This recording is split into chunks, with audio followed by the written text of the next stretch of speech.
It is a wild Wednesday. We are at full strength here at Bennett's Chop and Rail House. Scott Schweitz, Tony Dean, Sarah Sheely, Patrick Disher. Oh, yeah. Hey. What's up? The season officially over with the dreaded Blackhawks once again hoisting the cup for the third time in 6 years. Not going to call it a dynasty because Barry Melrose didn't call it a dynasty, and you know what? I'm going to trust the flow. That's definitely a dynasty because they won 3 championships in 5 years. Fuck are we talking about? 6 years. You already dropped the F-bomb that quick, Tony? Six What years. the hell, Tony? And here, I'll give you the reasoning why Melrose said no. No It's 'cause back-to-backs. No back-to-backs. That doesn't matter. No back-to-backs, which means they do not. Whoa, that was abrupt. Do not. Good job, Pat. Do not compete with that of the Islanders and the Oilers. So that's but why you're that's why it's or the Montreal Canadiens. But you're talking about hockey teams in a no-cap era. It's totally different. Melrose is like the Tim Green of analysts. I just avoid him at all costs. I'm not going to lie. I love Barry Melrose. I mean, Do you really? I can't believe I do. I can't believe you would probably like Because try, he's so... try to say the non-cap era, like which bolsters the dynasty talk. Okay, obviously, I do not want them to be a dynasty, but I have to be true and fair about it. And maybe I'm a little bit torn, but I definitely cannot say that, no, they're not a dynasty. If I wasn't such a hater of the Blackhawks or a non-lover of the Blackhawks, I would probably be saying that they are. I don't know. I'm still. I mean, I can see points. I can see points of why they would be considered as such. But for me, I'm just happy They've to. been I'm to just, 5 finals in 7 years. I'm just happy They've won to, 3. Okay. I mean, I'm going to you give it can't- to you. But and they've had some turnover. I think with a dynasty, you have to have some turnover. It can't be all the same people.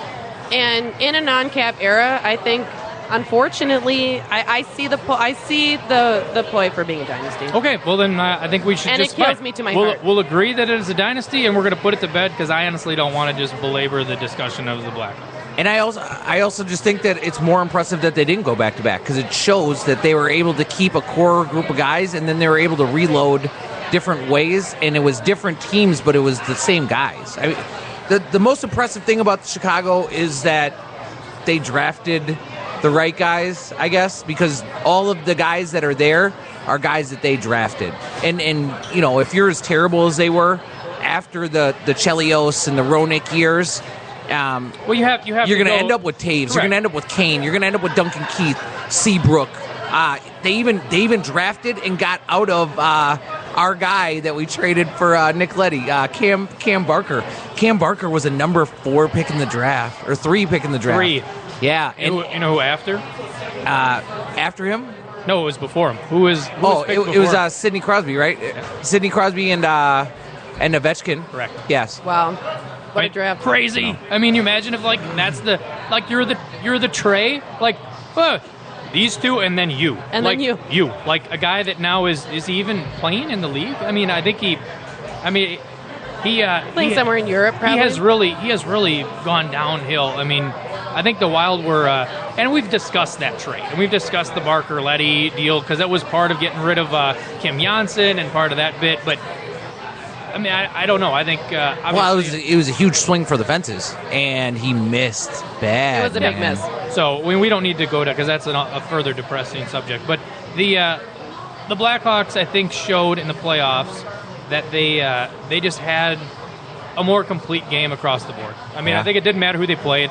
Obviously, it really was exemplified when and put the exclamation point on when they played us. I mean, it was on display. I mean, everything, every pass. We also played like shit. Yeah, but I mean, when they showed it, I mean, they're cutting off 60% of our passes. I mean, we did not play to our caliber, but I mean, when you see that it wasn't just us, and part of the Wild fans should take some solace in the fact that the team that swept us did win the cup, and they took down. Do you? Because I never I never hate do. that. But I mean, hate that. if it you're makes gonna- it worse. Oh, Because okay. you want to know what? If we win that series, then we win the cup. That's what you're telling me. Let me ask you this. And I don't even believe that to be true, man. I think we might have lost to Anaheim. Would you have Now- felt better? Would you felt better if they would have swept us and they would have gone to Anaheim and got swept? Would you have felt better? I would have felt better if they didn't fucking sweep us, okay? Oh, I know, but I'm saying, okay, that's Win over. a game, win one game. So, but if they go to Anaheim and they get swept, do you feel better or worse? Here's what I'm saying. I feel better. I definitely feel better. That argument that the team that beat you won the cup, so maybe you should feel better because they're the best team. No, not I mean better than otherwise if they get eliminated. I've never believed that to be true because I just focus on the team that I follow, and the team that I follow showed up in that series, and it was the same opponent that has ended your series, ended your season 2 years previous. It should be the biggest series. It should be everything that you've been focusing on. And they showed up and but they I think laid that was turd, the problem. man. Is it was everything they were focusing on, and then it came down to it, and it was the pressure, and it just correct. But at all in that series, did they look like they believed that they could win, that they were engaged, that they were doing anything? 2 minutes in the last game, they finally woke up. That and maybe that first period in the first game second or whatever. Period, game one. Yeah, second period, game one. That was so fun. Oh man, to remember those feelings. But I mean, if you think about it this way, and I don't want to dwell in the past. I think we need to move forward. Sarah needs closure. I do. She is emotionally beat up by all this. But I'm very vulnerable imagine, right now. I mean, the what-if game is a dangerous game to play. And imagine if first game, you have the big second, you follow up with a third, and you win game one. Then what happens? Yeah. Who knows? I mean, you can't play the what-if game because you can dwell on it forever. You can never play the what-if game. Well, in life and in hockey, that never works. Here's the other what-if. Hindsight's 20/20. The other what-if I'll extend out there, right?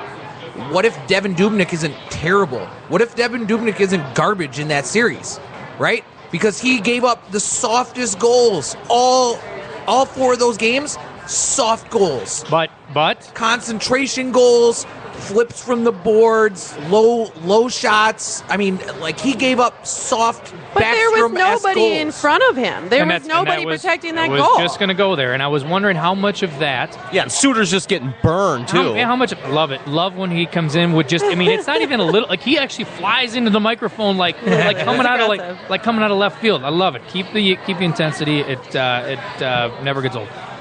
But if you have a little bit of that where your players aren't playing in front of you, it's probably like the reverse of what happened before. You know, you have a bad goaltender and the players don't play. If the guys in front of you aren't playing, maybe all of a sudden he's like, oh, God, I'm getting to get exposed. And then you get a little of that thing. You can pick this thing apart forever, and you can have them all lay on couches and, and sure, try to explain what happened. But the bottom line is it happened. They got swept, and who knows where we go from here. Hope to God they had some great exit meetings with Fletcher, and they're going to figure something out because obviously it's broken. And I don't want to be all like doom and gloom, like, next year we're not going to have anything. We have a damn good squad and a talented team, but we need to figure out how to take that next step, and that's very sports cliche, but it's true. What piece is missing, or what arrangement of the parts is missing that we have to do or fix to take the next step? I guess I would feel bad about, or I'd feel better about it if we had a younger team like Tampa Bay. Like Tampa Bay off this loss in the Stanley Cup, I think that they can take from this experience, know that they were good enough to make it out of the Eastern Conference, and they came up against a team that knows how to win. For the Minnesota Wild, this is a veteran group that doesn't show up in the playoffs. Well, it's a dichotomy group, I would say. I think you have a dichotomy between veterans and you have there's not a lot of middle. Like you have some middle filler, but you either have like your core veterans and your group of youngsters that were the, what made the Wild like the top talent pool, how many years ago? With the Granlunds, the Coyles, all of that, the Brodins. I mean, that core group was what put them in, whatever what do they have in the system? Like the highest rated bench of players. You're talking about the organizational prospects. Correct. And I totally agree. But the problem is that our young players have shown up in the playoffs and our veterans have disappeared. And that's what I mean. So I think what you're going to see, and what I hope to see, I shouldn't say we will, I hope what we will see is you will see those veterans maybe understand that this is a game that's going to have to be both. And the rookies, I think it's their responsibility because they are going to be with the contracts that they've signed, they've shown that they're going to be around a while. They need to step up and take a little bit more of a responsibility in that locker room and demand that. And demand is a funny word, but you need to demand that the team is going to operate to the level it can. It can't be With just the amount Parisi. of veterans we have right now, there's no rookie going in there and being like, "This is how it's going to be." And they're It's not even just rookies. not- They're like third-year players. That's Well, yeah, okay. They're not- Even they're the not- young, even the they're young not guys. rookies. Even I totally the young agree. guys. I mean, but even the young guys. And the You young think guys that- aren't going to do that. You think Dumba's going to go in there and be like, "This is how it's going to be, Not Suter. Dumba. You will not play this many Not minutes." Dumba, but I mean, Finish Jesus, Peter Pan. Peter Pan is not. Peter Pan might not. Peter but, Pan's not stopping in there. But if you get like a Coyle or somebody else who might not, and I'm not saying he's going to come in and like throw his stick down and like put the gauntlet in the room, but that's the people that need to get with Parisi and like say, hey, where's the future of our team going? Because we're all in this together, and it doesn't matter if you've been around X amount of years. Like, we're all in the same team, and we're all signed for contracts for X amount of years. Like, how are we going to fix this? Because we don't like losing to the Blackhawks just as much as you don't. So unless we can figure out a better way, it's going to be it's the definition of insanity. It's you doing the exact same thing with expecting different results. And especially if you come back with this You can't. core You can't intact. come back with the You can't. exact same. You well, can't. and you can't. And if you have the amount of core because of the contract situation, you at least can't have the same makeup line-wise that you did this year. And I guess you can't say can't, right? Because there's a great possibility That they do. when camp opens up here in September that Mikko Koivu's still on this team, that Pominville's still on this team, that Thomas Vanek's still on this team. I think Pominville should still be on this You have a lot of limitations of how that. I mean, we talked about it before. I mean, how you can move these people and how Sure. hard it's going to be to do so. Well, that's Yeah. an issue with these contracts. including why are you doing? Captain Chicken Wing, who decides that he needs to get his ailment fixed. It's Oh like my God. Backstrom. I mean, come on. What happened there? What isn't- What got dropped in what isn't- January where he was not shut down then? He never told anybody. Wow, you know what Do he's you doing? believe that? Yes, Here, 100%. here's what it He's a feels like. selfish SOB that It- needs to retire. I don't know if I totally believe it. It feels like and he's never going to retire. It I feels- believe it too. It feels like Backstrom is leveraging so that he doesn't have to retire, and then he's going to make all of his money this year. Like, I think for whatever reason, and probably the Wild, right, not taking into account that these guys aren't performing, or it's just good enough to make the playoffs, that Backstrom, Koivu, some other guys, Pominville in the playoffs the last 3 seasons where he just disappears. He had a bad overall year too, but I still like him. I think Pominville can bounce back and be a 25, 30 goal scorer, but if in the playoffs he gets eliminated as much as he did, if he turns over the puck, if he's not able to provide any production, then that's somebody you need to move on from. I agree. I just don't think I'm ready to. But how are you going to do it? How are you going to do it? How are you going to move on from it? Pominville has the most tradable contract of He does. that entire veteran core.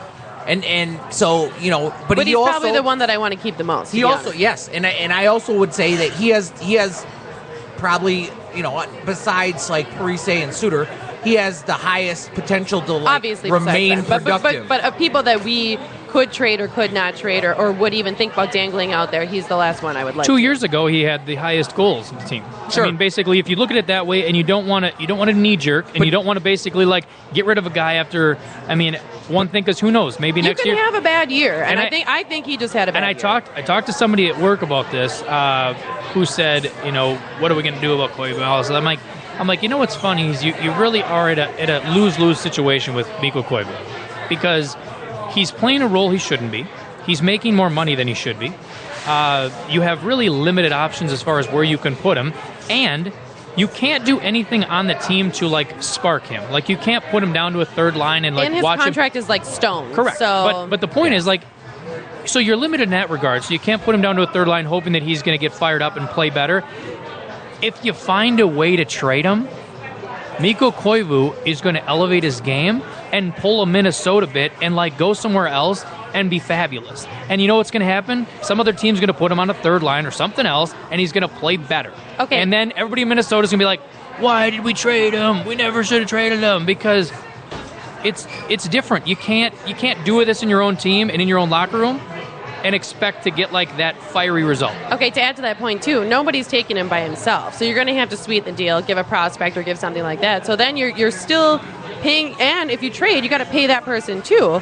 So either you're screwing us down the road or screwing us now. I mean, there's really like a no-win situation with him, with the exception of him coming out next year and actually playing Like hockey. Dutch door action. And I don't even think the problem with Koivu is his actual performance. It's the fact that they've tiptoed around him for so long that how do you ever hold him accountable? I mean, and it's a culture. I mean, really, ultimately, it's a culture problem. What I said. And with the way that they've done it, you can't have a coach that is unwilling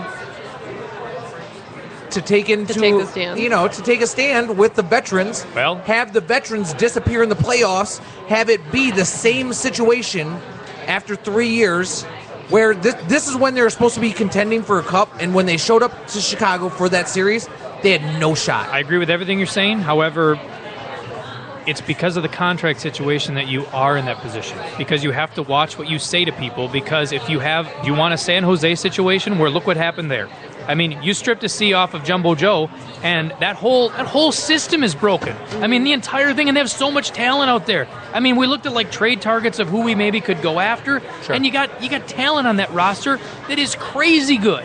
Yeah. But that whole team is broken because I'm sure they have just a virus locker room, and it's just like Joe's pissed off and Marlowe's pissed off, and, And it the trickles. leadership It is all trickles pissed and it gets off. bigger. And you It's get like snowball You get effect. the young kids that are like, "What the hell?" Like, we need to take over, and you got the veterans that aren't going anywhere because they live in San Jose, and they're like, "Forget it.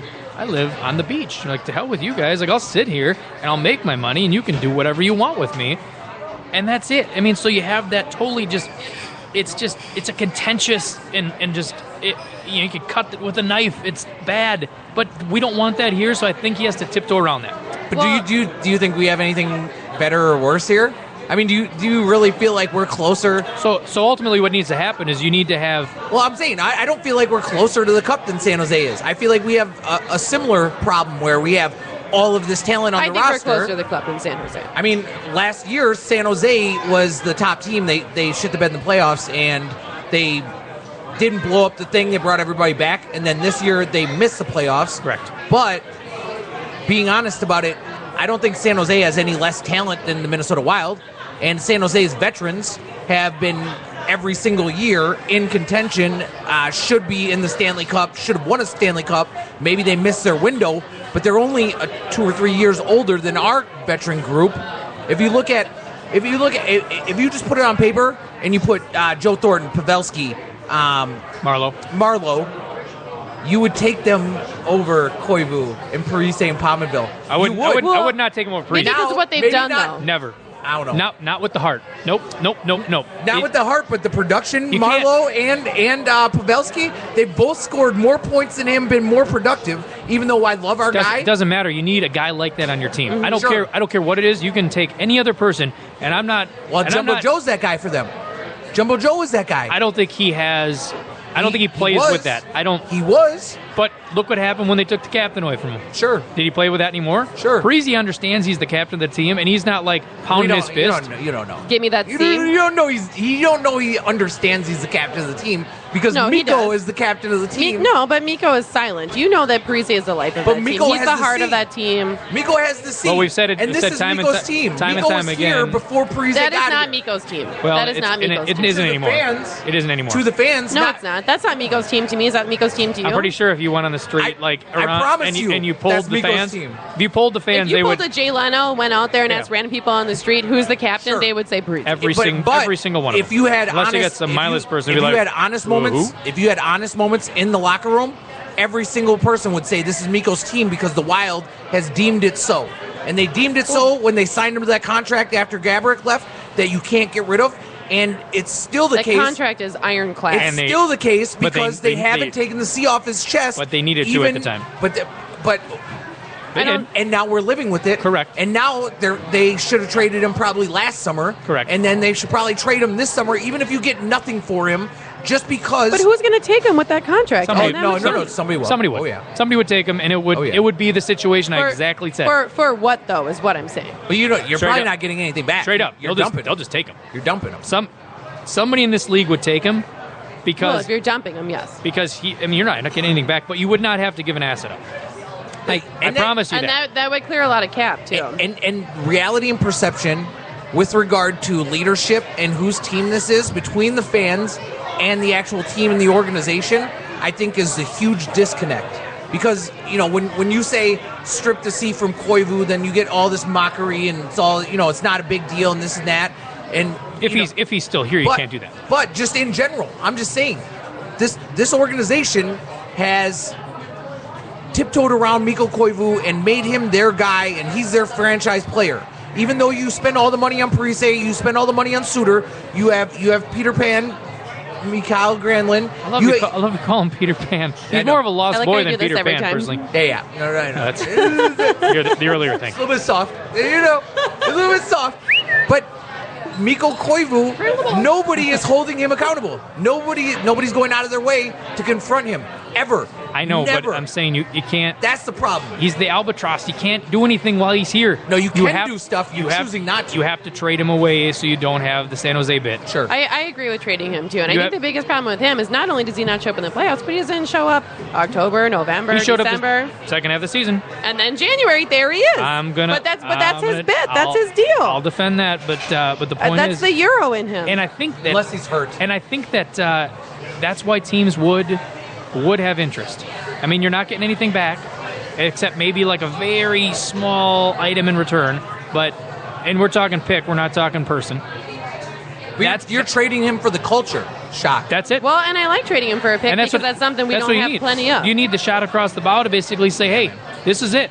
But what you do with that, it's multifaceted. Once you get, you said it yourself, you get rid of cap space.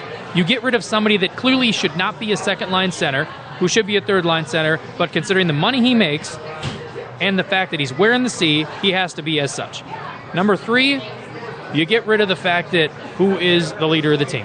You don't have to And you have put the that hard in. animosity, and you put it to Parise. It's his team. Okay. He has the team. He's not getting traded. There's a no trade, no move, everything clause. He's here till whenever it is, until he retires. $98 million, 13 years. It's done. Forever, But for my lifetime. But the point being is, you don't have to ever then worry about it. I mean, when the time comes, Parise is he's like a Wes Walls as far as the heart goes. If he's not the leader of the team anymore, he would probably be the guy that's like, you know what? Whoever it is, whoever the leader at that time is, I don't know who. He probably doesn't Well, I even mean, play on the that's team. decades away, But so- I'm saying, he'll say, you know what? I don't know this for fact, but everything I know about him leads me to believe that would be the case. Okay, here's my question then. So you trade him, you just get a draft pick for him. Who's our extra center then? Like who are you bringing in? We don't. No. This is an unknown. You're absolutely right. So what are you doing then? If you're getting nobody back for him, what are you doing with that 6.75? I totally agree with that. My biggest question is who's going to play center on this team? What do we have? Peter Pan and Brodziak's gone. Who do we have? Yeah, Brodziak's definitely gone. He's going to get paid to be somebody's third-line center. That's fine. I mean, whatever, and that's okay because I think we're gonna hopefully have people that are gonna fill that void, and we're gonna have to. It's through. Speaking of filling the void, we're gonna fill the void in my stomach with some Coors Light. In my depression. Yeah, that's right. Well, Sarah drinks the wine. Sarah's I try to pretend I'm not drinking Chardonnay for the plug. Sarah's high More class. Coors Light, please. She's high class, but I'm Blue not. Mountains, and woo! I prefer when the mountains are blue. So anyways, what the hell? You pointed the Coors Light and you totally derailed me, man. I'm sorry. You can't do that to me. I got serious ADD, man. So anyways, why don't we take a break? Maybe I can gather my thoughts and We'll get another Coors Light. Yeah, we can get another Coors Light and we can come back with a bit. We'll be back in a moment. Is that recorded? Oh, is that recorded? Yes, it is. So scared right now. Okay, can you guys shut up for a second? This is Scott Schweitz, and you are listening to Wild Wednesday. This is Sarah Sheely. You're listening to Wild Wednesday on the Alive and Social Network. I'm Tony Dean from HockeyBuzz.com. This is a Wild Wednesday on the Alive and Social Network. Patrick Disher, and you listen to Wild Wednesday on the Alive and Social Network. I just was handed an urgent news story. Oh, my God. Here we go. It's Bennett's Happy Hour, which I was going to actually piggyback off my staggering effect earlier. Coors Light gives you the staggering effect if you have one too many, and then you can call up Blue and White, and they'll bring you on home. But 250 Coors Lights in all domestic bottles from 3 to 6 at Bennett's, 250 Rails, 350 Calls, 450 Cosmos, And $5 sliders and martinis. $4.50 Cosmos and martinis. And the martinis are up on the board ridiculous. in front of me. And honest to God, I feel like I'm at an ice There's cream. over 30 of them. I'm at an ice cream shop because I'm seeing things like red velvet cake and vanilla sky and truffalini and mint chip cake. That sounds good. So come on in and enjoy happy hour from 3 to 6. I did see on the board up there, voted number 1 happy hour in 7th. It is. All right. For 9 years running. There we go. I like it. The term foodie can sometimes come across as a tickle pretentious. BT and Lydia are here to demystify the term and reclaim it for the sake of good food.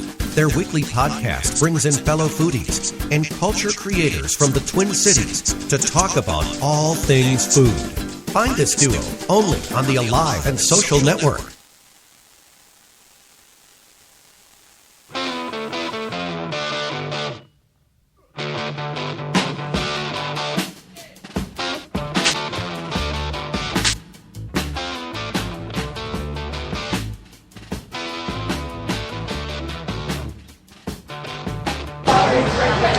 And we are back at Bennett's Shop and Rail House. It is a Wild Wednesday, and we are talking all things that need to be fixed with the Wild, including El Capitan, Mikko Koivu, and I think we could probably talk about this for the next 7 shows, but it's not our choice. We can play couch GM all day. It all depends on what kind of rabbit Fletcher can pull out of his hat. I will say this, in regards to your question about the center when we went to break. We have a few centers in the system. We have a few centers playing for the Wild. Obviously, Peter Pan, as you like to call him, it's been replaced. It's no longer the Finnish baby Jesus. It's now Peter Pan, which I'm kind of a little bit torn because I don't feel that he's like a leader like Peter Pan kind of was. I think he's more of a lost boy, but whatever. He is a lost boy. That's a great analogy. I mean, I think of like if you want to like the movie Hook. Like, he's like kind of one of like Rufio. Rufio dies. That's kind of a little morbid. But Jared Spurgeon looks like Rufio. A little bit. I mean, he's a lost boy, too. But he'll probably be gone. Now I'll get depressed. But I think there will be some shakeup. You got... he won't be gone if they get rid of Mikko. Well, perhaps still, because they'll still... I think he still goes. I think it's not about the dollars. I think it's about the role. So I think you're looking at... I think he stays if they get rid of Mikko. Yeah, so you're looking at that. But as far as centers go, I think they've determined that Charlie Coyle will settle into the center position. I mean, they keep going back and forth. I don't think so. When they pulled him during the Chicago series and put him on the wing, I think that they showed their true feelings on it, that he's not a center. And they tried all year long for him to play center, and he made some improvements, but he's not very good in the faceoff circle. He doesn't carry the puck well, especially like with speed. And I just don't think that he's an NHL center. I think he's better on the wing and he's better in the forecheck. Well, then what you got to do is you have to determine it, and you have to make a decision. Because once you make that decision, then he can focus on his game, and he can't play the musical chairs of where am I tomorrow.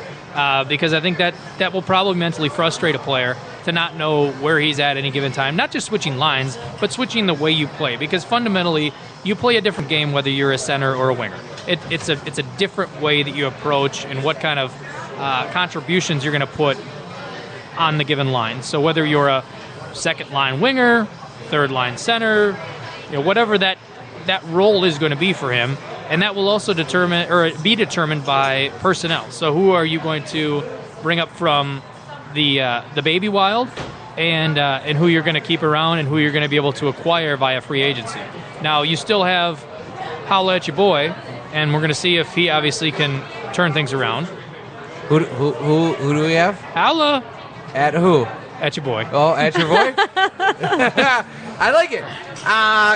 And he's an RFA, and he spent all year in the doghouse, and... He ain't going anywhere. He ain't going anywhere. He's going to have a breakout year next year. I'm calling it right here. Uh-oh. We'll see. Breakout year. I don't know if I'm pulling a pad here, but I do think that he's...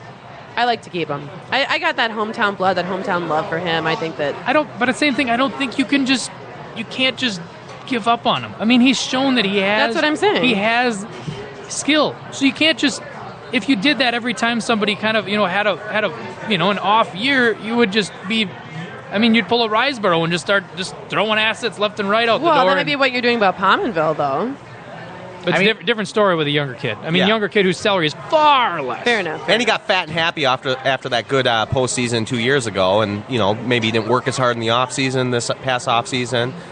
Maybe. And who knows? I mean, you never know what's going to go into a player's off-season psyche if they're going to say, and it all depends on what his agent is saying to him as well. Hey, you're an RFA. We're going to have to take a X amount of deal like Zucker did. I mean, Zucker's on a weird deal, that he signed, that he obviously played far and above. Well, and he's coming up, next year, contract year? He's on for another year. You got Fontaine, who signed a multi-year deal.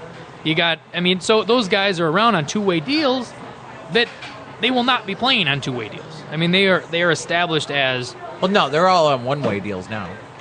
I don't think Fontaine is. Fontaine is still on a two-way deal. Fontaine's was a two-way deal for the first year and then one-way this year. Same thing with Zucker. Same thing with... I'm gonna go to.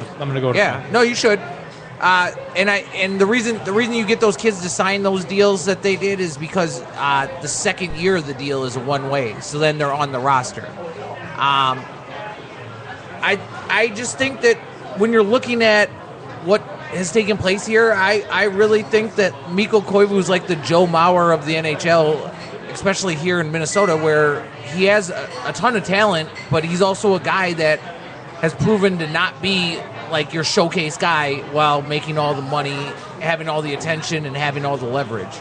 And, one of the things I always thought about Joe Mauer with Ron Gardenhire is that this guy has so much leverage. This is the guy that you can't be into it with, otherwise you lose your job. And I think that there's guys on this roster that if Yo had been into it with them when this team struggled, he would have lost his job. Now that he kept his job, I think he's also set the precedence that there's guys on this roster he can't be into it with. And I think a lot of that plays into why they never change personnel on the top power play, why you hear comments like Clayton Stoner's about Ryan Suter playing as much as he does.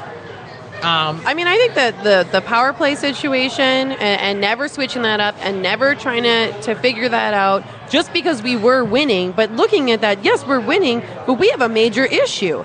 And an issue that ultimately will be the end of us in the playoffs. I mean, we just should have addressed that during the season. It was never addressed, and I think that honestly that was the end of us. And that contributing factors. I mean, I don't think you can say that. I mean, the power play was the only reason that we got swept. I'm not saying that, but I'm saying that you have to address it during the season. You can't ignore it because we're winning. Absolutely, given the opportunities. But the thing about winning is when you are winning, you're not getting the type of criticisms and things aren't going to be under the microscope as much because you're winning. So why not just you kind of roll with it, I mean, you never point out the negatives when you're winning. That's true, but I do actually feel that the whole second half of the season when we were winning and we were doing so well and we're on the playoff run, it was still very much out there, even in the media, talking about the power play situation. I agree with you 100%. And they ask Yo all the time, and he just kind of... Well, they asked Yo, they asked Fletcher in the end of the season. I mean, it was all winning, it was all kind of a deflection thing about, and he did not... throw Andrew Burnett under the bus, and so it's a thing that I think is going to be addressed. I mean, it's a big enough issue where they're not going to be able to avoid it. I don't think you're going to be able to avoid that because come next year, if you do the same thing, you're going to get crucified.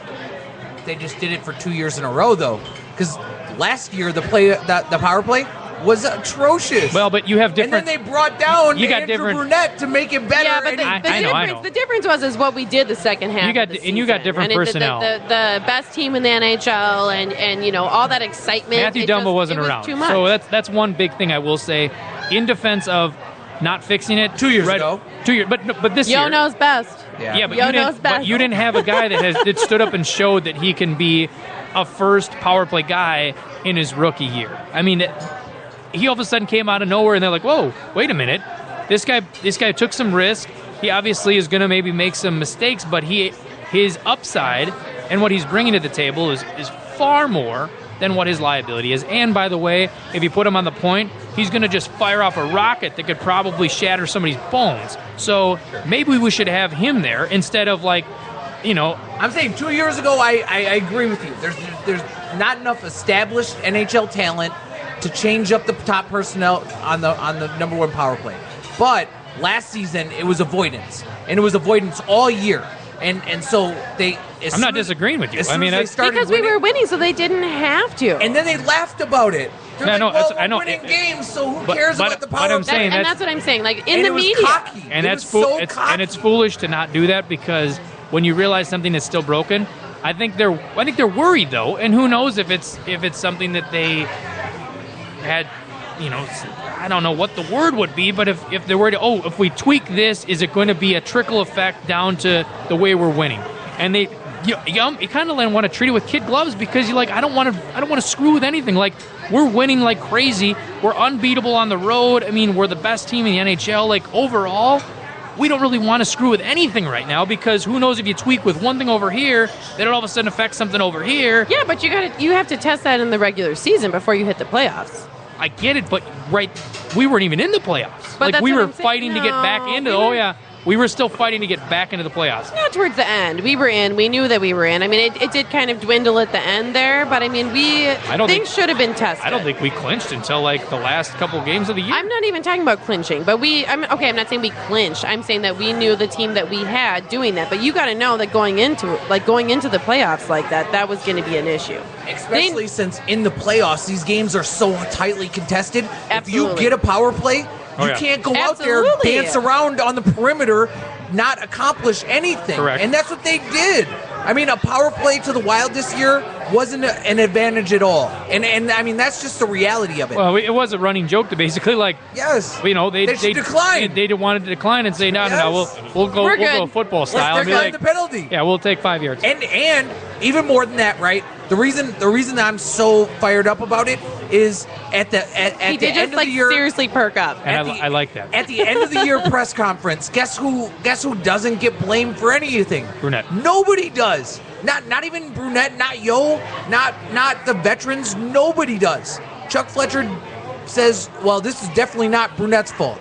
Well, then whose fault is it? Well, I mean, that probably is a little media thing, too. I mean, you got to be careful. Like, you go But he's not fired. I understand, but you can't go out and who knows what's said behind closed doors, but you're not going out and, like, just carrying a can of gas with you and be like, hey, media, are you ready for this? Because I'm gonna light this with a torch and watch this You want to know what explode. Fletcher's job is? Fletcher's job is to say, it's my fault. I'll deal with them. I mean, that's his job. He's the line of fire at that point. And then what he does behind closed doors. Because unless you get rid of him, you can't start, throwing barbs at people. But we've decided it's not a personnel problem this year, because there was plenty of guys. You could have had Zucker up there. Well, he didn't say that. You could have had Dumber. He didn't say that. He didn't say that. But we've decided that. But we've decided that last year it was a bailout because they didn't have guys besides Koivu, Pominville, Parise, Suter to play on that top power play, right? This year, they had the guys, they didn't use them, right? So it's coaching. I get it. It's coaching. It's somebody's fault. It comes back to that same thing of, it's not the same as taking the C off, but it's the same thing as saying to those veterans, like, I'm sorry, but you're not playing on this top line. And that's the thing. I think when Fletcher comes out and he says it's not Andrew Brunette's fault, I think there might be a little bit of, you need to read between the lines, because if he says that, I think honestly, and he doesn't call out other people or point it out, I think it's going to be addressed. Or he doesn't say it's not Andrew Brunette's fault and it's not these players' fault. Like, if he says that, okay, complete avoidance and you're not addressing it. If you say it's not Andrew Brunette's fault, you might want to just read between the lines and say, we get it, or not we, I get it, and it will be addressed because it hasn't been this last year or the last 2 years. So it will be addressed per my exit meetings, per whatever. If it needs to be something that's imposed, to say, like, listen, Mikey, I get it. Like, you don't want to be the bad guy. If you want me to roll down to the locker room and say, listen, shit ass, you ain't on the first PP. Shit ass. If he has to do that, if he has to tell the coach, if you don't want to be the bad guy, I'm willing to be the bad guy, then the coach should go. I think that is true, but I do not agree that Yo should go. No, I'm not even saying Yo should go. So I'm maybe saying if Yo's not willing to pick the fight, then he should get out. I mean, that was tongue-in-cheek, but I mean, I think maybe it's something to say, like, sure, Mike, you need to fix this power play. It doesn't matter who. And I'm giving you my general manager support on these veterans under giant contracts to fix it. But he if they should have always issues, have that I'll support. deal with it. Yeah, reading between the lines of that statement, I take that as it's Mike Yo's fault, not Brunette's. You know, I certainly think everybody believes. I mean, how it's was the Mike power Yo's play in fault. Pittsburgh? It's Mike. Yeah, no doubt. And that was one of the great things that Ooh. that was one of the great Patrick, things. what the hell was that? Dropping nuggets left and right. So last week we had the Felskas out here, and it was Teresa Ferries, Derek Felska's wife, and she said in Pittsburgh, one of the downfalls of the Penguins was that their power play was dog duty, right? Nice. We've already passed the line. And- We're screwed. Yeah, wait, So, you because they had go this- from Sorry, the F, Mom. you go from the F word to that. Because they had this dog shit power play, Do. right? You know which assistant was in charge of their dog shit power play in Pittsburgh while Bilesma was there? It was the gentleman Mike Yo. Shots and, fired. And so There it is. When Shots fired. When Yo knows best. Hey, when they come with and they want to say these, I don't care. I don't want them to come out and say anything about it. I want you to show and prove that you can fix it. I want you to show and prove that you have these younger guys that are more capable, able, and probably more willing to engage in the power play, shoot the puck, Yep. be dynamic. Scored a goal. They should be on the ice. Probably who shouldn't be on the ice during the power play is Suter. Pominville, Suter, Vanek. Pominville shouldn't be playing the point. He should be down low. He should be closer to the net where he can actually get his shot on net, because this year from the point he got very few shots on the net. Ultimately, what it comes down to And is he you need lost Well, with you Pominville, need to he does integrate. also shoot everything too. Well, you need to. I mean, he'll shoot everything. You switch so- it up. Sure. You switch it up, and you sprinkle in some veterans and some rookies not even rookies, younger. I mean, you're younger. The players. young guys. The young Being guys. Younger honest- players being and some honest, veterans. There wasn't a rookie on this roster this year. The young besides guys. The young Folin. guys. I guess you can count Folin, and he didn't play much. Dumba. But Dumba wasn't. I mean, Yeah, Dumba he was played kind of a his- He was rookie. a rookie. No. So it was a He's rookie a rookie. season. He played his obligatory like how many games before he got shipped Even- back to Kelowna but or wherever it he was was his at. second year Red of his Deer, pro Red Deer. contract, I guess I would say, because he stayed long enough Okay. last year that I would still it consider him a activated rookie. his Yes, but it wasn't. He did get shipped home. He Yeah. got shipped back to wherever the year before, and then this year he got shipped down to Iowa, and they kept him past his time. So then they shipped him down to Iowa for a while, and then he came back. I'd say this is his first year Sure. that you can count. So I would give it his I would rookie consider year. him his rookie. But I think when we say rookies, I think we're talking about Granlund. We're talking about Nino. We're Yeah, talking yeah, about and that was- Zucker. that was my We're fault. talking That's- about Coyle. yeah, that's we're my bad, talking and they're about not, and they're not. Scandella. We're talking about Spurgeon. And clearly they're not anymore because they're in their third We're talking year about of their deal. Brodin. And these kids, right? Because they're in the third year, The kids. they should be competing and have the type of roles that Tampa Bay gave their kids. Yes. And you should well, have. look at Zucker. I mean, he was definitely on that path. I mean, Well, and he got- had and he got had he hurt. not gotten hurt, and you shoulda, coulda, woulda, what coulda happened type situation. Indeed. But had he not gotten hurt, I mean, I consider him on that path for sure, being that player. And that's the thing is when you eventually address that, and if you want to call them kids, I mean they're between the ages of 21 and 23 or whatever it is, so they are kids. But if you look at that comparison to your veteran presence, which Yeah. are also in I guess in comparison of age, I mean they're in their early 30s. So I mean we don't have anybody who's aged on the team, but you have that about a 10-year gap between the two of them, and there's not a whole lot in the middle, except maybe a few here and there. But you have the two different waves of players that I think you're going to have to really sprinkle in and get a nice mix of he's playing here with this guy, and we're going to have some nice cross pollination. We're going to get the kids in with this guy, and we're going to put the people in the roles that they should be playing based upon their talent, not based upon their tenure. And I think when that is addressed, you will see things change. And I think that the leash of that, good, bad, or otherwise. So if it's Yo having to go back to Fletcher and say, listen, I made a mistake, I was deferring to the veterans because XYZ, and you have Fletcher backing up and saying, don't worry about that, it's your team. I'm gonna back you up on your decisions, and we'll take care of personnel or agents or anything else, because you don't want the agents going out public and I mean, who was it that was it? Whose agent was causing all the headaches not too long ago? I'm trying to think. Havlet's agent did it too, but I mean, AP's agent. well, I mean, Yeah. different, That guy's a nightmare. Different sport, but then all of a sudden you get agents they'll go on social media, they'll do whatever, and they'll I know cause the guy. a little. I know the guy's name. I just don't want to say it because it's PMB's agent. And, Say it. And Shots fired. He's such a jerk. It's Alan Walsh. And, Gabrick's agent. Shots fired. Gabrick's agent too. And Alan Walsh is such a jerk. Fuck him. But he's like a jerk for his guys. So I kind of get like because he's like Ari from Entourage. Lloyd. He goes and he starts all the problems for the benefit of his guys. Entourage but reference? he's a jerk off. No, but that's the thing. I mean, you get that, and that's what you have to worry about because they will make social media mess. I don't worry about any of that. I worry about.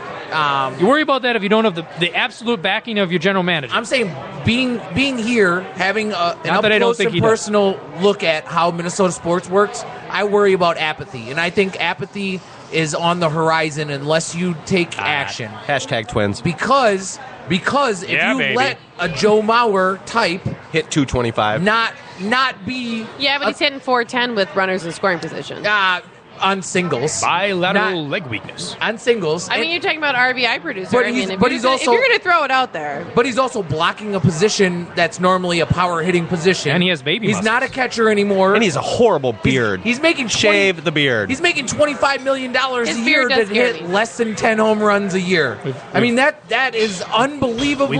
We've gone into Twins Tuesday. Okay, you're right. Okay, this is a really Twins quick, there's Tuesday. been plenty Are we of at times Floyd's? that he's been without home runs and has been a very clutch person in that team. When So he was playing catcher, it was different. I'm done talking. When he was winning all right. Let's knock it down. We'll talk about this over a Coors Light and some wings after this. God, we can just totally just swirl the drain with this contract. I mean, that was the worst PR mess in the world. I'm saying what you're doing. The Twins were in the worst position ever. If they wouldn't have signed him, they would have got absolutely destroyed. The Wild were in the worst position ever when they signed Mikko Koivu and they made him their franchise player. Correct. So Don't you also believe they're in the same place with Doobie though, as far as the fans go? I don't think so. I honestly at this point now, the way this is evolved, I hope Dubnyk gets a ton of money from San Jose and he walks away because you really want him to walk away. Didn't he call him the savior? Oh, that was me. Watch out. And the reason I say that is because he has not. That's aggressive. He has not been consistently successful for enough time to demand the contract that he is, and I don't want our team to be the one that overcommits on him and gets burned when he doesn't. And he's not able. I'm 100% to with you. Replicate and we the have success from what I hear from what he wants. I mean, it's just not $5 million plus, and he wants more than 3 years. I think he wants more than 3 years. I think what you're gonna see is I understand what he did in the 4 months, whatever, the second half of the season, the first round of the playoffs. I get that. It's a microcosm. It's a very small point in time. You were a backup in Phoenix. Yeah. You played for the Oilers. You washed out. You're a first round bust. Dubnyk is a first round bust, I'm not saying that I don't like him. I'm not saying that I don't like him, or that I wouldn't be happy to have him back. Yeah. But do we want to have another giant goalie contract that we're going to get burned on in 2 years? But you know what? You're getting burned on a Dubnyk contract if you overpay for him and he shits the bed. And he has a. That's what I'm saying. Oh yeah. I got a little confused there. What's happening? Tony's fired up, guys. No, Shots fired. The reason I get focus, bro. The reason I get defensive on Dubnyk is because it was good. And the reason I get defensive on Dubnyk is because it's just this. There's just so much rhetoric that this is the guy. I'm with you. Okay, I'm with you. We're both with you. I'm saying in general, the Minnesota Wild fans don't understand that they're going to get leverage because we're getting leverage right now by finished goalie legend because in the moment where Fletcher didn't have another option, where he missed on Bernier, where he missed on Bishop, he signed Backstrom to this contract that is brutal. And he tries to sell it because his production the year before, he won the most games of any other goalie in the NHL. He signed it because of Harding. But I'm saying his laurels are, well, he led the league in wins in the lockout season, even though he was injured and missed the playoffs. Hey, but he's played a whopping how many games? The mid-season. What, 5 games or something ridiculous? I'm saying. And he's not going to do anything. So let's just. We got to just. Let's talk about goalie situation. It's going to depress me. Don't do that. Let's talk about it. So We have to talk about it. What we, do you but think? that's- we I have like to talk about it. avoidance. That's what we're here for. Okay. Obviously. That's what So- I'll just, Doobie. I'll just close my eyes eventually. Like I'll just wake He's up like, and they just have to figure it out. They'll figure it out. They'll sprinkle- talk about some stuff, and then it'll get figured Okay, out. okay, but the things in the thing stuff. is My guy. we have painted ourselves into a corner somewhat. I mean, we definitely have. We thought that Doobie was the savior. oh God, However, hold now on. I'm going to tell you to pump the brakes. Stop because- Wow, we yelling thought at he was me. the You savior, can't- and then he shit the bed against Okay, Chicago. we're getting ahead of ourselves. Super hard. All we're, Okay, no. all we're It's not, taking it's is not. No. It's not that I don't think that he's really great. It's the unknown of him and that contract. Correct. And what we will have to pay him for what he's waiting for. Here's the thing, though. For what we'll have to We're pay all- him. Okay, listen to me really quick. Stop. Shut up. Mute. Okay. So for what we'll have to pay him, Yes, are we going to end up in the same situation probably. where a few years down the road we are cursing Fletch, saying that bastard? I can't believe he gave him that contract per usual. He's the Cam Barker We of goalies. still have 3 goalies. Nice. We're not going Shots to be able. We're not going to be able to buy out Backstrom. We're effed. We're effed on that one. Not yet. We've got what? 13 days. What's the date? 17th. there- We've got 13 days. There's some leveraging in that. Get Well, some we're duck- going to trade Backstrom, right, Tony? So it's no problem. Well, that'll be the only option. Duct tape. That's what I was Yeah. saying. And I was right on that too. The worst part is we were right. Yeah, we were right. I agree, and we were saying to mute Scott at that time Yeah. because he needed to be because There you go. trade was the only option, unless and so Michael Russo wrote about it, and he was like, I think Backstrom's getting Who? bad advice. We got Nice. another option. I think he's getting bad advice, and the reason I think Backstrom's getting bad advice is because if he gets cleared by the doctor and he makes himself eligible for a buyout, he'll He's get never gonna. He's not gonna do that by the he third. might though. There's no. No, he might because he's getting bad advice right now from He's his getting agent. a lot of bad press The- too, the- and it's unfortunate because it's going to taint him but for us. Here's how he can make it better for himself. He can slow it down, get cleared by the doctor, get bought out by the Wild, and then he could come back and get signed by a team to be a veteran goalie, make the same money he was going to make for this year, and he would make a little bit more, and have a shot at playing in the NHL this year if he got with the program. You think Backstrom's going to play in the NHL next year? Could he play somewhere Did you- on a veteran minimum? Hell yeah. Did you say play? Like actually, like actually be a starter? Like be a backup? Between yes. the pipes? Be a backup? Yes, he could. And- Okay, so that brings us to but the not for second his thing. current salary unless we No. trade and give something away with and then him in the repay trade. it. Yes. I mean, like, what Take if money we back, trade yeah. him for? Okay, you take $1 million of this. We'll pay the rest of it. Yes. We're done with this. And then we draft a goalie, right? But it's the same thing as Brizgalov. It's the same thing as No, I don't. We got to okay, talk. so, We got to so talk what about happens about Kemper then, though? Kemper. I think still has a shot to be a number 1 goalie, and I agree. So do we trade him then? No, I don't. You can't trade Kemper because his value is as low as it is, and he's shown you enough that. What if we're forced to keep Backstrom? Now, Backstrom. Then you want to have 3 I'm on my goalies? magic Google machine because here's what I'm thinking. Backstrom- Who was the? I just had his name in my head. Now it left. The guy from the Rangers that they were under a contract with, and they stashed him in the minors because they basically couldn't do anything with him. Oh, you're talking about our guy that used to be in front of the net. The defenseman. No, No, it wasn't Avery. It wasn't Avery. It was a different guy. A guy that they had a big contract on, and they couldn't get rid of, so they stashed him, and they paid him his full salary, but they put him down there to free up a roster spot. He was older. Oh, I know you're But talking we about. can't. He's a stash defenseman. Backstrom. What's his name? It's bothering me. He came Starts from R- Ottawa. Redden? Yeah. Red. Something like that. Wade Reddick. Wade Reddick. And they put him down there, and they're like, he's old, and we're paying him a ton, but But we whatever. can't do that with Backstrom. Yes, we can. No, we can't. He's got a no He's move got clause. no move clause. Yeah. We can't put him down there? He has to agree to can't, go, yeah. and he won't agree to go. We can't. That's the other thing.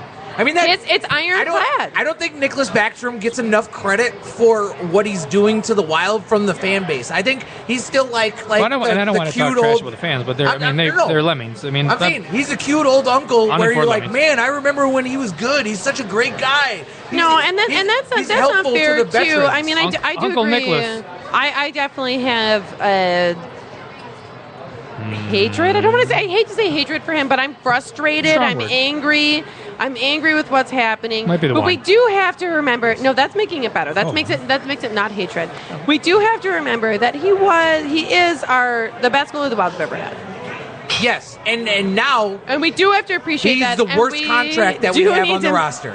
Hey, that could change. For the last 3 we have seasons. some really shitty contracts. Well, For the last 3 now, seasons well, now because that he we hasn't now that we played. don't have Harding. I mean, because I he's think 37.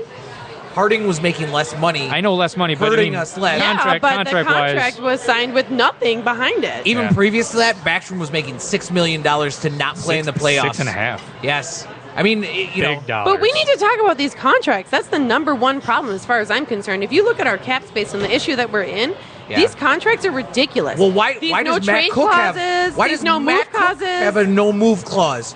Matt Cook, he was 34. He I'll was tell you, 34 I'll tell you what on that though. contract. Fletcher, this man. year, I get it, but after last year, I was bought in. And I bet you could pull everybody, and they were too, because he came in. He was a good locker room guy. He was a good teammate. I mean, He was 34. He was a contributor. He's Yes. still a contributor at 34. Played a good game. But you, and I agree with that. But you have to. He had you have to know what injuries you this are year. at 34. You know, can't- and you know why? You know why? Like the reality is, He had injuries. Minnesota's flyover territory in the NHL. To get Matt Cook to sign here, I thought we were the state of hockey. no. I mean, we're proud of ourselves here. There is- Nationally, we do have a song. Nationally, it's flyover territory, and to get Matt Cook to sign here, Circa Fletcher Jason had Aldean. to give him a no move clause.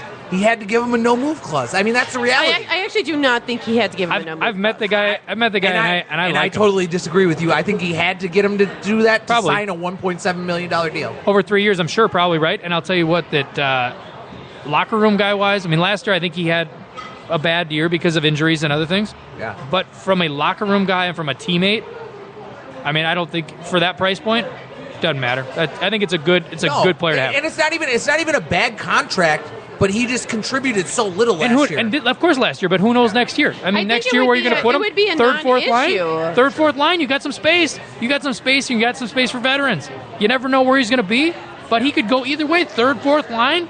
I mean, he has that type of versatility, we wouldn't even and be he can talking contribute about offensively. that if it wasn't for all the other non-trade, non-clause, non-move, non-everything contracts that we have going on. But he's I like totally a, agree. He's like a And- middle of the road guy, but though. it You all- can't but- put anything on But him. that's what I'm saying. But Like, it we all wouldn't even ties be into talking about that. mismanagement. It all ties into mismanagement. It all ties into leverage and being painted into a corner by your veterans. We got I mean, got negative that's a bit here. that's what Chuck Fletcher has done. Now he's got to work it out, and maybe he doesn't work it out. Maybe he gets fired, man.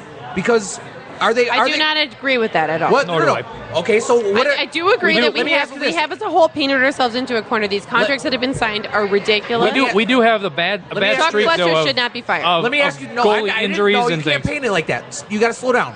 I said, No. if he doesn't figure it out and they miss the playoffs next year, he could be out of a job. Agreed. Because he painted himself into the corner and he's not if we missed the able. playoffs last year, the last Wild Wednesday show, we're rioting. Wow. I'm putting Sarah it out will- there. You're distracting. Probably shoot no, herself. you're distracting. You're distracting because here's what I'm saying. Oh, no rioting. What are we going to riot? we're Like gonna at riot. Bennett's? Here's I what mean, I'm saying. We're gonna burn down Bennett. If this summer he's not able to fix Take what, away my- what going ills elsewhere. this roster, and then they miss the playoffs this year, it's going to be a complete failure because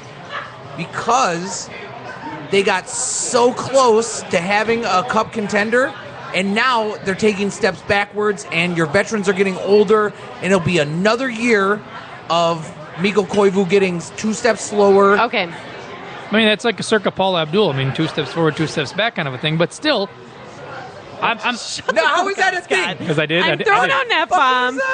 We're both throwing out F-bombs for the Paula Abdul reference. Unbelievable. Okay. I'm All gonna right, keep. you guys- I'm gonna keep it going. I'm gonna go Paul Abdul. I went earlier a couple You shows weren't ago. even listening I to went the thing I Celine was Dion. saying.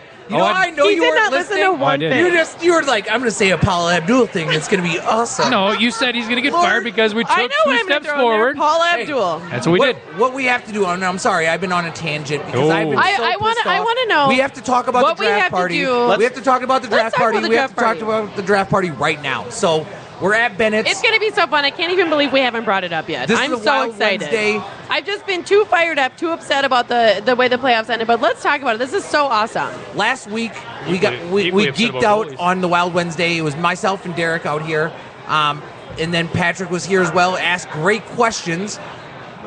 What's going to take place is June 26th. It's a Friday night. A week That's from the first Friday. round of the NHL draft. We're going to come out here. We're going to be here 6 to 9. 7 to 10. No, 6 to 9 because the draft starts at 6, and Patrick knows that because he is all about the NHL draft. East Coast bit. It'll be 6 to 9.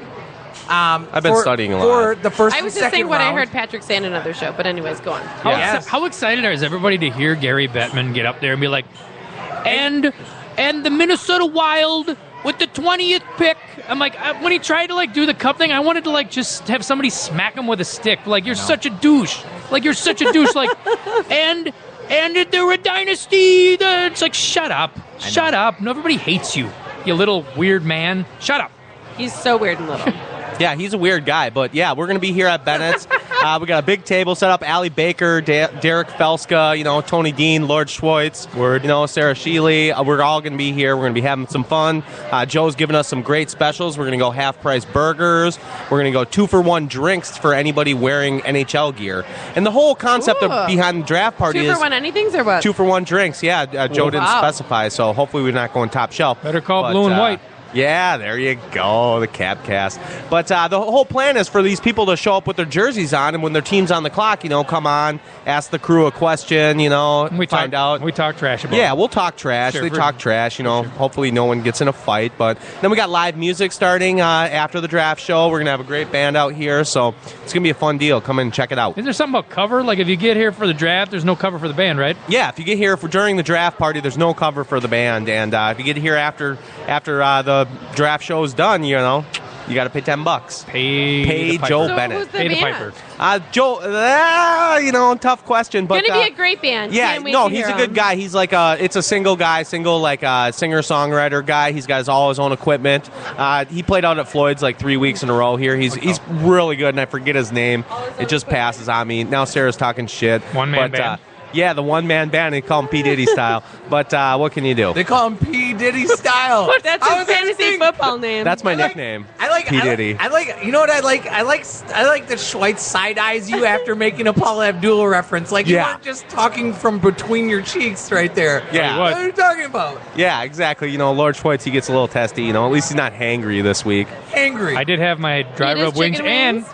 Tony followed suit and also got the dry rub wings. They're damn good. Amazing. Damn good. And This place is phenomenal, honestly. The feel in here, the family feel, the atmosphere. It smells good right now, doesn't it? smells What really is good. that smell? Actually, It's driving I pull me up nuts. outside and it That's smells me. so good. Oh, no, that ain't you, buddy. That's some barbecue, I Definitely think. not you, Yeah, Scott. baby. Scott sweating Coors Light. And dry rub wings. It's a musk. and with Musk, I think we'll go to break. What are you drinking tonight, Jason? The Minnesota Pubcast with Jason and Molly. I'm drinking a Liftbridge Hop Dish. It's Pub Talk from a Minnesotan perspective. I'm always really proud of where I'm from. I'm super proud of Minnesota, and I think Minneapolis is awesome. I think St. Paul is awesome. I think they're a really awesome cultural epicenter. With great local guests. So the other voice you hear in the room today is Jerry Fagerberg from the City Pages. Talk about the official Minnesota Tall Boy, which your piece is on the cover of the City Pages today. It is on the cover, came out today. Talking movies. All right, you saw Boyhood. I need to hear what you thought. Oh, man. Oh, man. Wow. Sports. A guy who was undrafted knew what was coming. And everything else you talk about at the pub. Let's not pretend like we know what we're talking about. Well, what do you think I do every show? The Minnesota Pubcast with Jason McGovern and Molly Burke. Listen at mnpubcast.com or subscribe on iTunes. We want to just find meaning in life. Reach for this one. Just when you thought it was safe to go back online. Just turn it on kind of... That took a very PG direction. Along comes this hit show. I'm constantly burping on stage. Hey, you heard about Madonna, right? Twin Cities Hit Show with Rusty, Courtney, and Chuck. Had she fallen to the ground and her eyes rolled into the back of her head, what would you, Tim Mahoney, have done? I'd have tried to make out with her. Nice. Get in line. The Twin Cities Hit Show with Rusty, Courtney, and Chuck airs live daily, 9:30 to 10:30 on the Alive and Social Network. Ever swallowed a bug or choke like Courtney on stage? Yeah.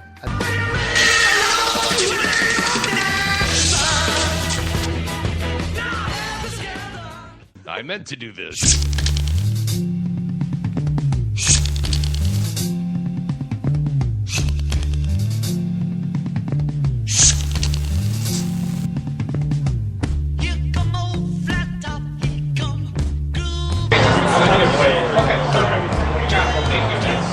We are back with a deep bass vibe. You feel that bass? That is some deep bass. I'm loving that deep bass. Wow.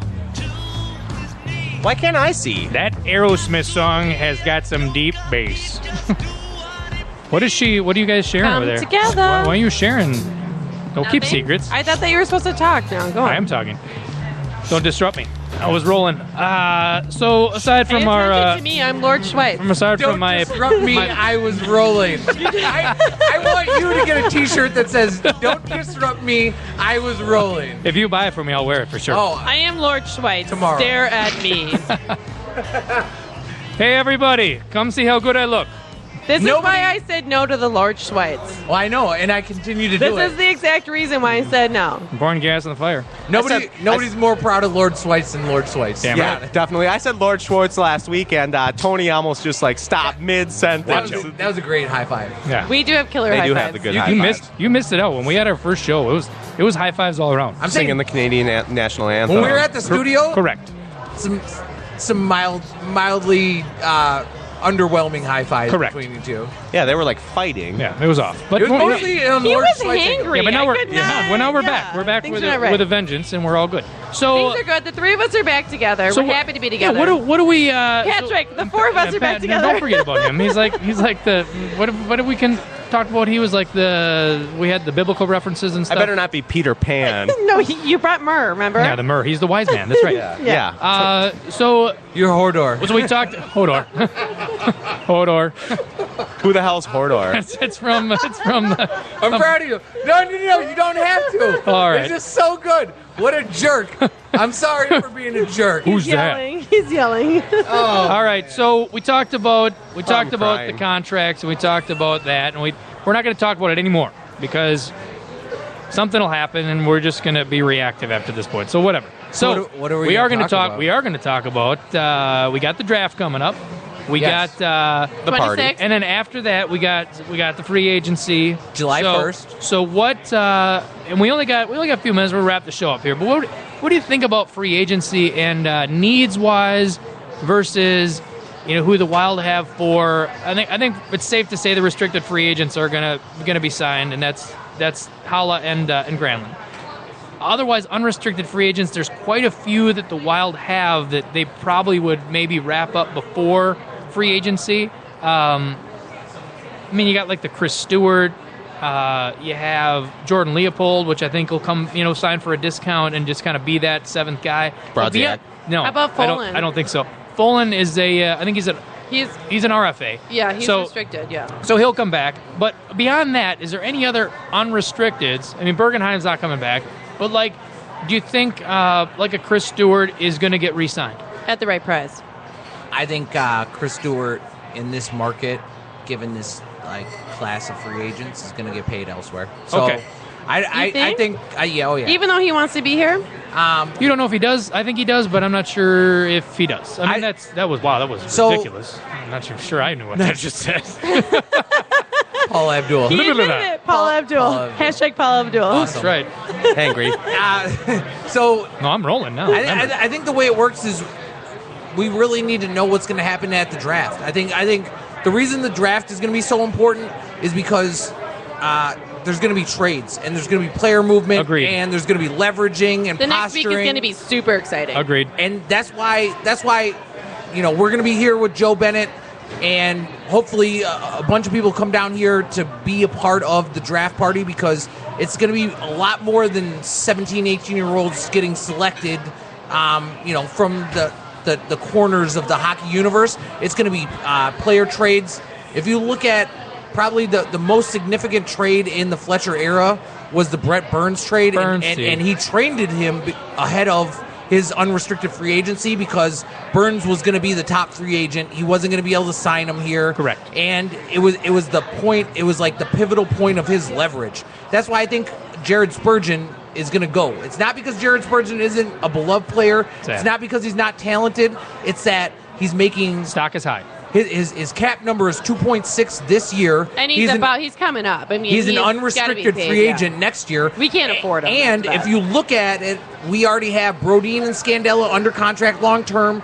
You have Dumba and you have Folan in the fold, and you have Suter forever. Don't forget about the kid in the minors. Literally forever. I'm saying, and then Olofsson, and there's a couple other kids. There's the Labe kid, and there's the Belpedio kid too. Yep. And Belpedio's at Miami of Ohio. Labe is going to be down with the Baby Wild next year, and it's just you have to look at what you can backfill.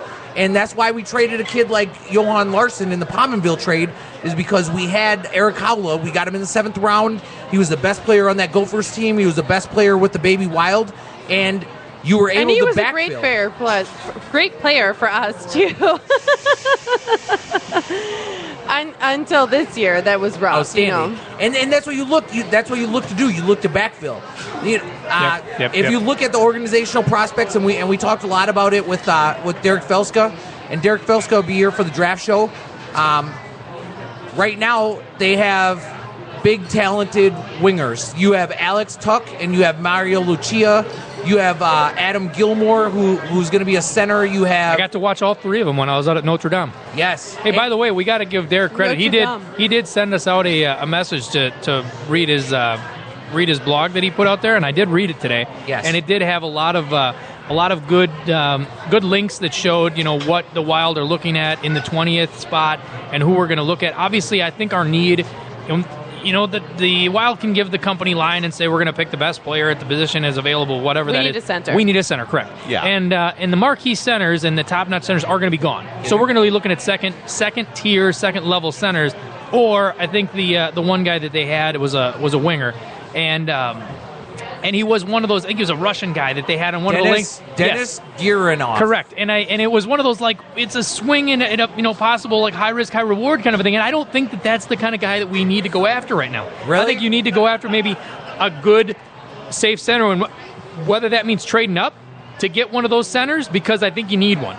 You know the tough thing is, if you're taking a guy in the first round, you want him to be an impact player. You don't want him to be a bottom of the roster guy, because those are the type of guys you can find. I'm with you, but look at even what happened with Nail Yakupov. I mean, Nail Yakupov from the Sarnia Sting. I would take Nail Yakupov every single day of the week. I think he's been mismanaged in Edmonton. Well, they all are. And I think he's going to kill. In Edmonton, it doesn't even. Why don't we add McDavid to that list? Oh my gosh, yeah, he's done. You might as well paint his Taylor tombstone Hall. already. It's unbelievable. It's horrible, isn't it horrible? Like, I'm sad. I'm super sad to see McDavid go there. That noise right there, and the noise you hear did you is watch Edmonton that rookies. Seriously, that draft thing that they had for Garbage. Who was oh my god, what garbage was that? There was Oil slick or whatever the hell it was called.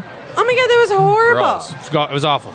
You guys should have seen Derek Felska's binder, too. This sucker was like 5 inches thick. This binder he shows up with. Yeah. Well, it is unbelievable That was aggressive. be able to pay attention to StateOfHockeyNews.com. Was that a lowercase D? To be able to No. pay attention Yeah, to baby. players in the juniors. Yeah, and baby. We're gonna get a soundboard. Lowercase D. Yeah, that's what Pay it's called. I'm attention so to the- done with you. Pay tonight. attention to the juniors. I was listening. I'm sorry, I was saying a sentence. She got distracted. I was talking. No, We I have got mad. derailed. I got mad. Lord Disick? You just call him Lord Disick? I know. Oh my god, he just pulled out a Kardashian reference on you. Yeah, I didn't even get that.